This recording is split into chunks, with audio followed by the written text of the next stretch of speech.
നമസ്കാരം. എല്ലാവർക്കും ശ്രീ വെങ്കടേശ്വര ആസ്ട്രോ ചാനലിൻ്റെ പുതിയൊരു എപ്പിസോഡിലേക്ക് ഹാർദവമായ സ്വാഗതം. ഇന്ന് നമ്മളിവിടെ ഈ ചാനലിൽ ചർച്ച ചെയ്യാൻ പോകുന്നത് ശനി മാറ്റങ്ങളെക്കുറിച്ചാണ്. ശനി മാറ്റങ്ങൾ കൊണ്ട് തുലാം രാശിക്കാർക്ക്, തുലാം രാശി എന്ന് പറയുന്നത് ചിത്തിരയുടെ അവസാനം 30 നാഴികയും ചോതിയും വിശാഖത്തിൻ്റെ 3/4 ഭാഗവും ചേരുന്ന നക്ഷത്രങ്ങളാണ് ഇതിലുണ്ടാവുക. ഈ നക്ഷത്ര ജാതകർക്ക് ശനി 6-ാം ഭാവത്തിൽ സഞ്ചരിക്കുന്നൊരു കാലഘട്ടമാണ്. വരുന്ന ഒരു 2 വർഷം 6-ാം ഭാവം എന്ന് പറഞ്ഞാൽ കുറച്ച് മോശപ്പെട്ട ഒരു സമയം തന്നെ എന്ന് പറയാം. കള്ളത്തരങ്ങളും അതേപോലെ ശത്രുദോഷങ്ങളും വിഘ്നങ്ങളും മനോദുഃഖങ്ങളും രോഗങ്ങളും നാഭിയിലും അരക്കെട്ടിലും ചർമ്മത്തിനും രോഗഫലങ്ങളും കർമ്മത്തിൽ ശത്രുബാധ ഉപദ്രവത്തിൽ തടസ്സങ്ങളും ഏർപ്പെടുന്ന ഒരു കാലഘട്ടമായിരിക്കും. വ്രണരോഗം ഉണ്ടാകുന്ന ഒരു കാലഘട്ടമാണ് 6-ാം ഭാവം. ശരിക്കും പറഞ്ഞു കഴിഞ്ഞാൽ രോഗത്തെയും ശത്രുബാധയുമാണ് കൂടുതലായിട്ടും കാണിക്കുക.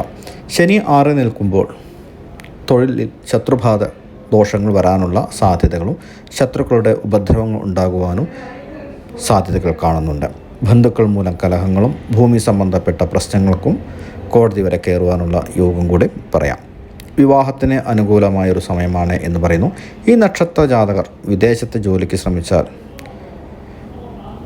പ്രയാസങ്ങൾക്ക് അല്ലെങ്കിൽ ഈ ശനിയുടെ ദോഷങ്ങൾക്ക് ഒരു 50% വരേക്കും നമുക്കതിൻ്റെ ദോഷങ്ങൾ ബാധിക്കില്ല. കാരണം എന്താണെന്ന് വെച്ചാൽ ശനി എന്ന് പറഞ്ഞാൽ തന്നെ നാട് വിട്ടു പോവുക എന്നുള്ളൊരു സമ്പ്രദായമാണ്. അതുകൊണ്ടാണ് അങ്ങനെ പറയുന്നത്. വേണ്ടപ്പെട്ടവർ നമുക്ക് വിരോധികളായിട്ട് മാറാനുള്ള സാധ്യതകൾ കാണുന്നുണ്ട്. കർഷകർക്ക് പ്രകൃതിക്ഷോഭം മൂലം ധനനഷ്ടം വരാനുള്ള സാധ്യതകൾ കാണുന്നു. വാഹനത്തിൽ നിന്നോ അല്ലെങ്കിൽ ഉയരങ്ങളിൽ നിന്നോ പതനഭയം ഉണ്ടാകുവാനും സാധ്യതകൾ കാണുന്ന ഒരു സമയമാണ്.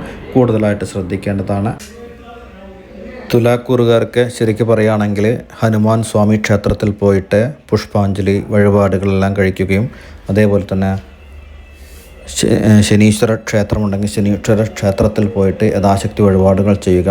അതേപോലെ തന്നെ നിങ്ങൾക്ക് വന്നിട്ട് അയ്യപ്പ ക്ഷേത്രം ഉണ്ടെങ്കിൽ അവിടെ തന്നെ നീലാഞ്ജനം നെയ്ദീപം പുഷ്പാഞ്ജലി ചെയ്ത് കഴിഞ്ഞിട്ടുണ്ടെങ്കിൽ കുറച്ച് മാറ്റങ്ങളെല്ലാം വരുന്നതായിരിക്കും. ധനപരമായിട്ടുള്ള അപ്രതീക്ഷിത വരുമാനം ഉണ്ടാകുവാനും അസൂയാവഹമായ ഉയർച്ച എല്ലാ കാര്യങ്ങളിലും ഉണ്ടാകുന്ന ഒരു കാലഘട്ടമാണ്. കുടുംബത്തിൽ സ്വസ്ഥതയും സമാധാനവും വന്നു ചേരുന്ന ഒരു കാലഘട്ടമായിരിക്കും. നഷ്ടപ്പെട്ടു എന്ന് കരുതിയ രേഖകൾ തിരിച്ചു ലഭിക്കുന്ന ഒരു സമയമായിരിക്കും. ഉപരിപഠനം പൂർത്തീകരിച്ച് നല്ല ഉദ്യോഗം ലഭിക്കുകയും ചെയ്യും. മക്കളോടൊപ്പം പുണ്യതീർത്ഥയാത്രകൾക്ക് യോഗമുണ്ട് എന്നുള്ളതും കൂടി എടുത്തു പറയേണ്ടതായ മറ്റൊരു കാര്യമാണ്. ജീവിത നിലവാരം വർദ്ധിക്കുവാനും വിസ്തൃതിയിലുള്ള ഗൃഹം വാങ്ങി താമസിക്കുവാനും യോഗങ്ങൾ കാണുന്നുണ്ട്. വിവാഹ ആലോചനകൾക്ക് നല്ല ജീവിത പങ്കാളിയെ ലഭിക്കുകയും പൊതുപ്രവർത്തനങ്ങളിൽ ശോഭിക്കുകയും നിർദ്ധരായ അവർക്ക് സാമ്പത്തിക സഹായം ചെയ്യുകയും ചെയ്യുന്ന ഒരു മാറ്റങ്ങൾ നിങ്ങൾക്ക് ഈശ്വര സേവയിലൂടെ നേടിയെടുക്കാൻ കഴിയും എന്നുള്ളതാണ് പറയുക. അതേപോലെ തന്നെ ഈ എത്രയുണ്ട് ഈശ്വര സേവ ചെയ്താലും ഞാൻ ആ ഫസ്റ്റ് പറഞ്ഞ കാര്യങ്ങൾ കൂടുതലായിട്ട് ശ്രദ്ധിക്കണം.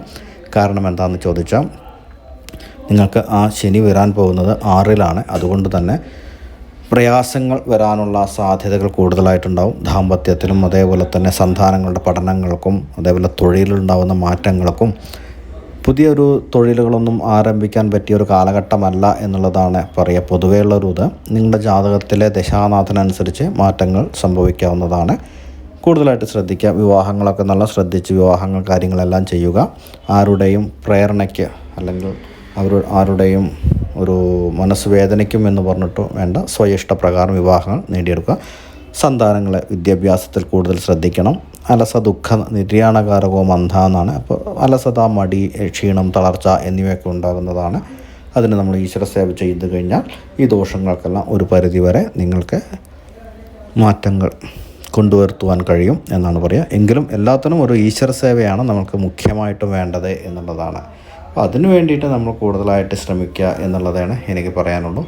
ജ്യോതിഷ സംബന്ധമായ സംശയങ്ങൾക്ക് താഴെ കാണുന്ന നമ്പർ ഞങ്ങളുമായി ബന്ധപ്പെടാവുന്നതാണ്. നന്ദി, നമസ്കാരം.